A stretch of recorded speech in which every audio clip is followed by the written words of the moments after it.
It's a well-known fact that the northern wastes of Westeros are no place for civilized men and women, yet somehow the wildlings eke out a living up here. They dine on the bounty of ice fishing, hunting, and even manage to gather some sparse vegetation. However, by far their greatest source of nutrition is snow cones. But if you're in the north and you run into this fellow, don't for 1 minute believe him when he says his snow cones are flavored with lemon. There ain't no lemons in Westeros, friends. Except maybe that used palomino I bought to ride up to the wall. This is Stark Raving!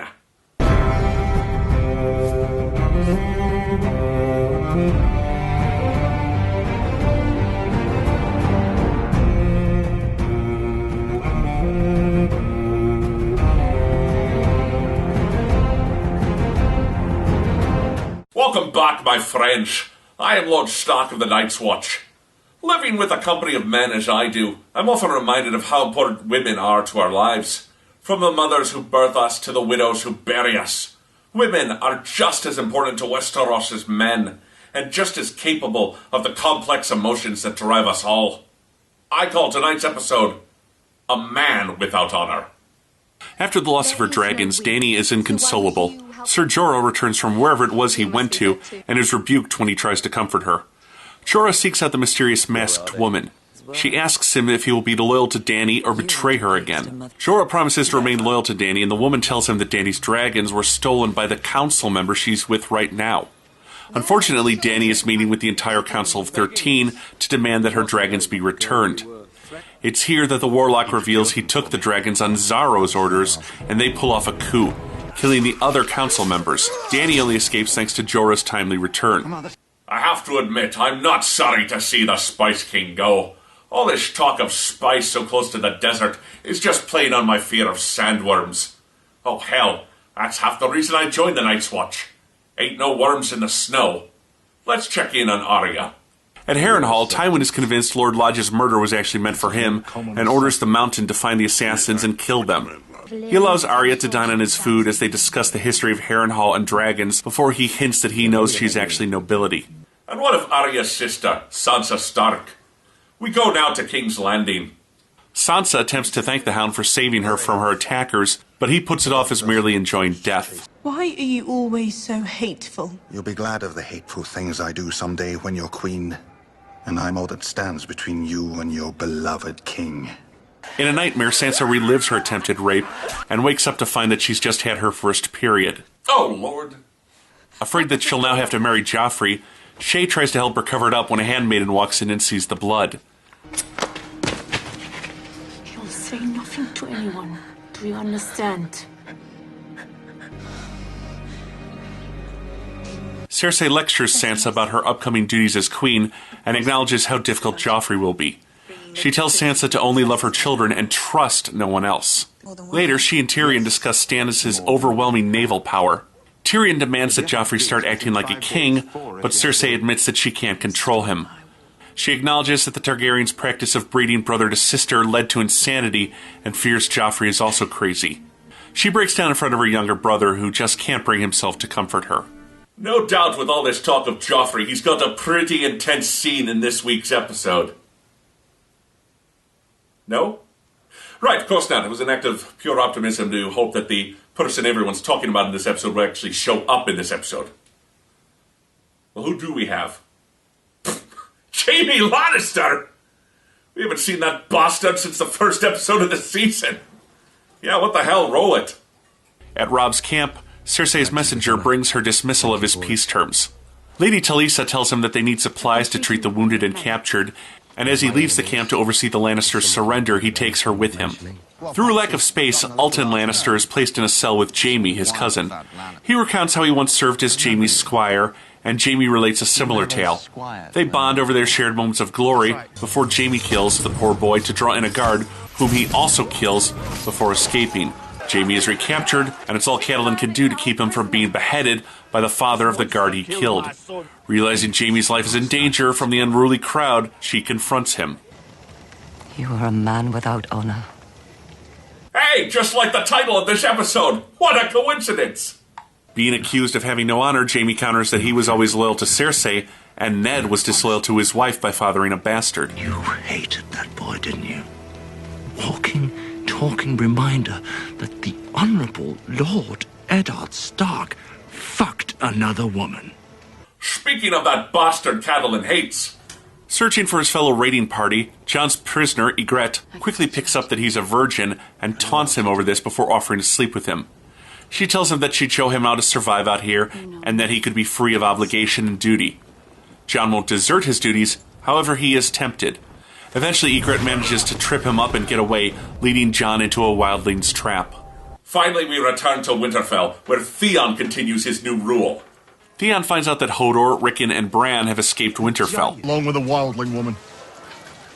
The one you were fucking.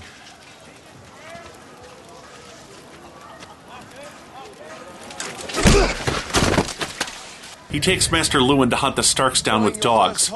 Realizing they need supplies, the fugitives come upon a homestead where some of Rickon's friends now live. Later, Theon arrives here, but his dogs have lost scent.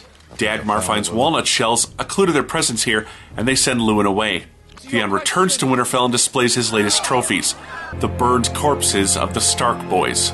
Oh! Try new and improved Stark burgers. Charred black, but healthier than ever. Now containing 100% bran. Sorry. Ned's kids are dropping faster than newborns to the plague. Too soon? Let's take a closer look at A Man Without Honor. The thing that struck me about this episode was how visually subtle it was. The best example is the scene where Arya and Tywin are speaking, and Tywin was looking out over the castle's window. Notice how Arya keeps holding up a knife whenever his back is turned? Subtle but impressive. Another nice visual moment was the scene between Cersei and Tyrion. He comforts her, telling her her younger children are good people, but he can't bring himself to hold her.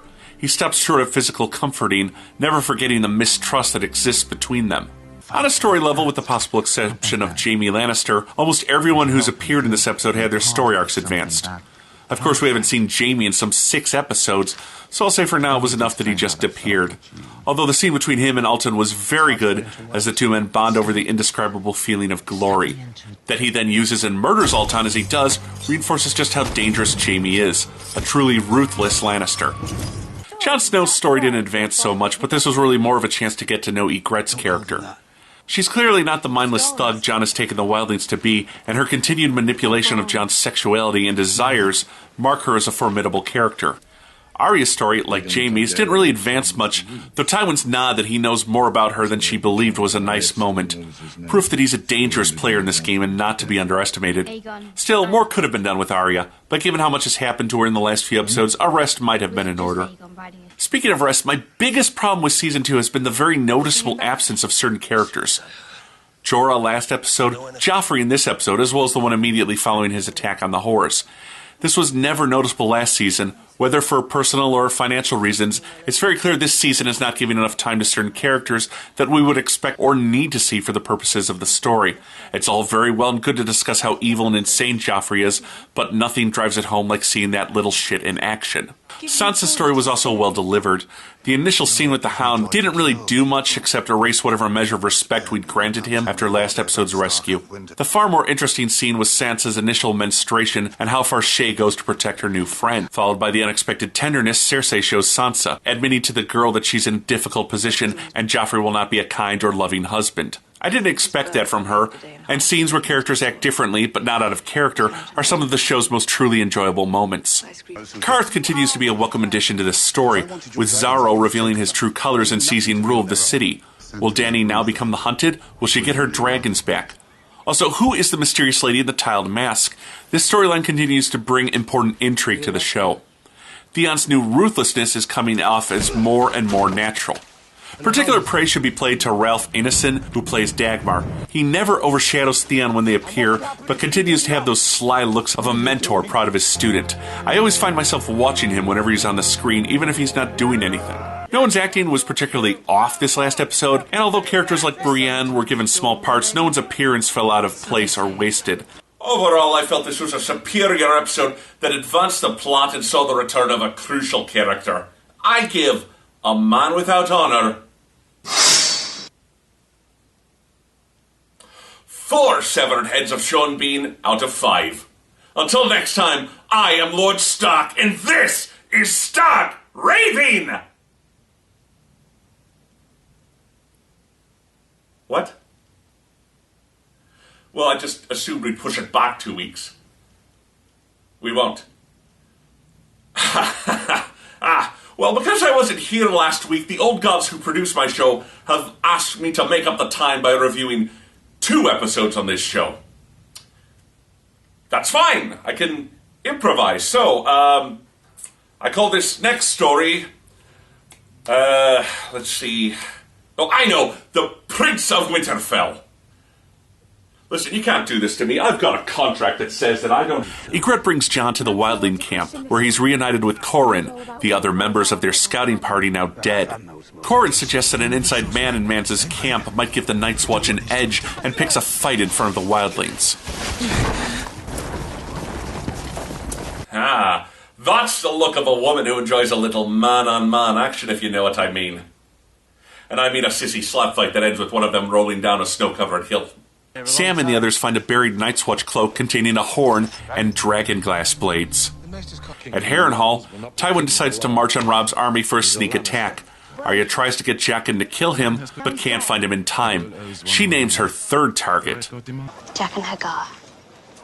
I'll name you. Thank you. If you help me and my friends escape. The girl and her friends will walk through the gate at midnight. As instructed, Arya and her friends head for the doors at midnight. As they walk through them, they see the guards are propped against the wall, all dead.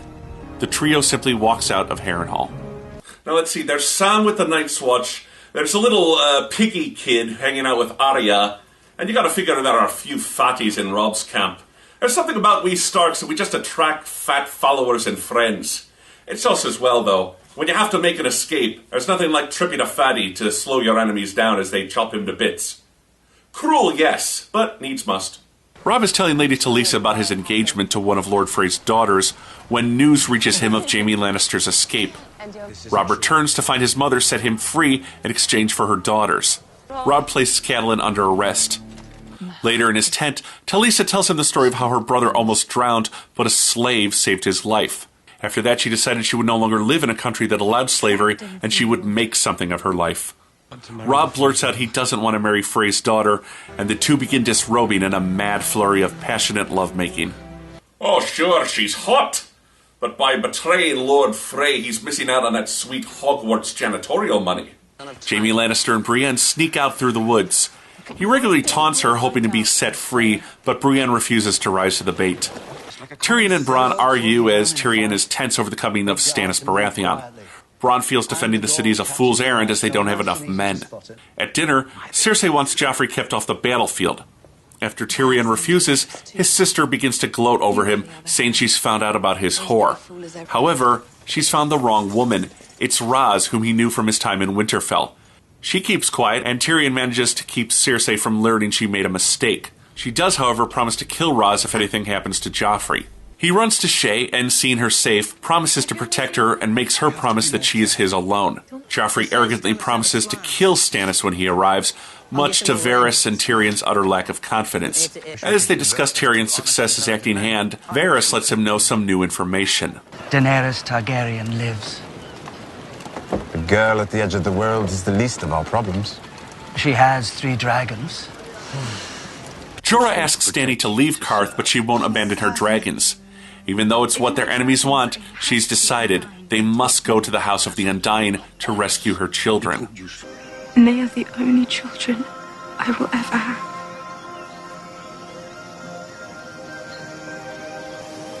Take me to them. I feel like we're forgetting about someone. And where were those lords when storms... Stannis Baratheon, what are you doing on Game of Thrones? Stannis and Davos continue to sail towards King's Landing. Stannis relates how he held the city during Robert's War and was rewarded by having the city turned over to his younger brother Renly. However, he is now the rightful king and will take the Iron Throne, promising Davos that he will serve as the hand of the king in coming days. That's right, Stannis is going to war with the Lannisters. It's been so long since I've seen him, I simply forgot. Meanwhile, what's going on with everyone's favourite monkey boy, Theon?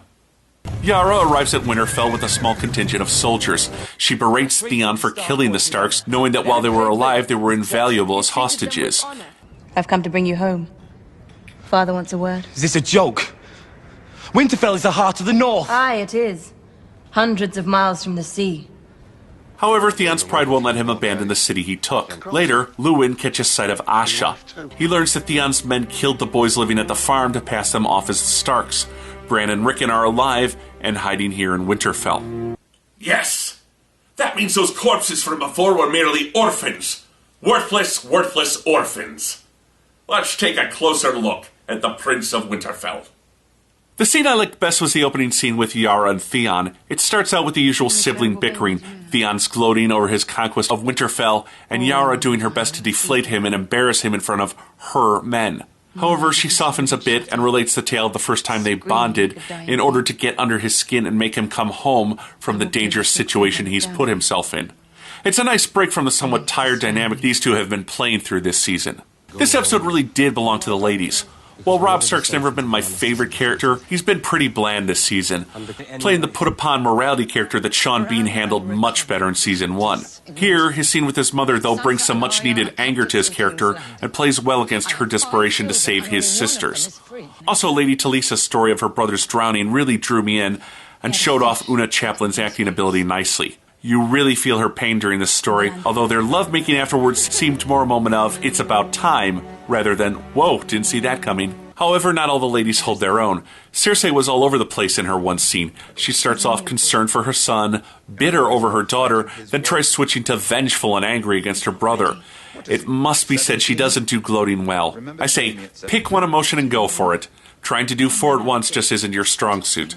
Finally, Arya. Her scene with Jaqen, while a clever conceit using his sense of honor against him, never plays out with any tension. Although this might be more Tom Walashia's fault. He plays mysterious well, but the scene could have used a little more surprise and anger on his part. Also, Arya seems pretty assured when she's doing this, and Maisie Williams can do desperate well. I just think her naming him should have seemed a little more rushed and urgent. Still, it was a clever idea. Speaking of Harrenhal, Tywin leaving to march on Robb's troops and Stannis' fleet arriving at King's Landing might mean we'll finally get some of the action we've been waiting for since the season began. Hey, I know it's not Lord of the Rings, but at some point all these armies that have been marching around waiting to go to war have to meet up and start fighting. I mean, Stannis killed off Renly 3 episodes ago. We haven't seen him on the past 2 episodes. The way to make a character seem powerful and feared isn't to ignore him until the novels you're basing this off of say he shows up. Give him something to do. So far, all we've seen Stannis do is kill his brother through a magical demon. I'm not exactly in awe of him yet, no matter how big you tell me his army is. Also, Stannis, along with Dany, Sam, and Jaime's scenes, all felt very tacked on. They were pretty short and didn't really seem to serve a purpose in the episode, save for setting up things to be explored next episode. But none of the setting up felt particularly satisfying. Speaking of pointless, I complained that we needed to see Joffrey in the last episode so we could rub in how awful he is. He shows up in this episode when no one was talking about him and proceeds to remind us how stupid he is. Why did he appear in an episode where we didn't need him instead of the previous one where we did need to see him? Who's booking the characters for these episodes? I know that seems like quite the laundry list of complaints, but there were some very nice scenes, mostly featuring the ladies, and some clever ideas. It's just none of them were terribly well executed. Nothing terrible, it just could have been handled better. I give the Prince of Winterfell... What? Now, I know we only bring 5 Sean Beans. That's all we ever bring is 5 Sean Beans. Well, I didn't know we were going to be doing 2 episodes today. Hold on.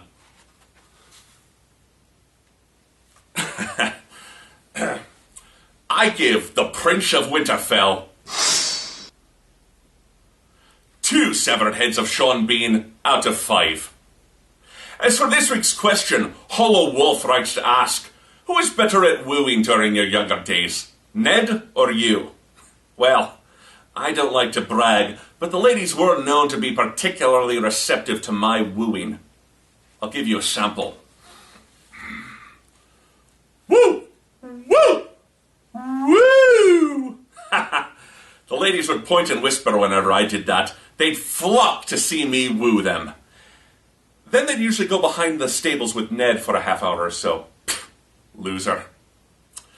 If you have a question, leave it in the comments section below and I just might answer it on next week's episode. Until then, I am Lord Stark and this is Stark Raving!